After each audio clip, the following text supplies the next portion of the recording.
Kemudian di hari itu juga Bapak Presiden menginstruksikan Bapak Menko PMK mengkoordinir segala kekuatan untuk sebesar-besarnya mobilisasi semua yang kita punya langsung ke sana. Oke. Kemudian di tanggal 27 seluruh helikopter yang ada di Pulau Sumatera langsung bergerak ke Padang, Medan, dan Banda Aceh. Dan juga seluruh helikopter dan pesawat yang ada di Jawa digerakkan ke Sumatera. Dari Jawa ke Sumatera, helikopter itu butuh 13-15 jam terbangnya. Ya.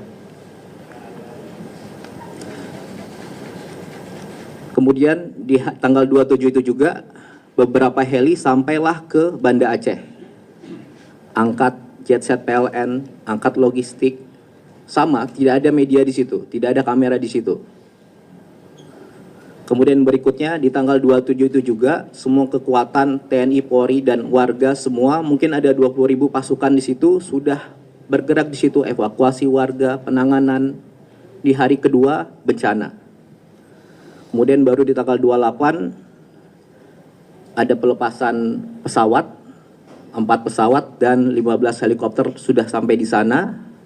Baru kita undang rekan-rekan media. Jadi itu semuanya sejak hari pertama saya pastikan sudah berjuang keras secepat mungkin di sana, ya.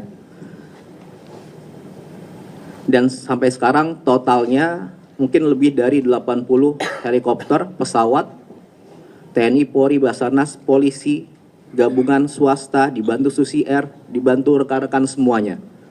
Sampai sekarang, setiap harinya. Download Tribun X sekarang, menghadirkan lokal menjadi Indonesia.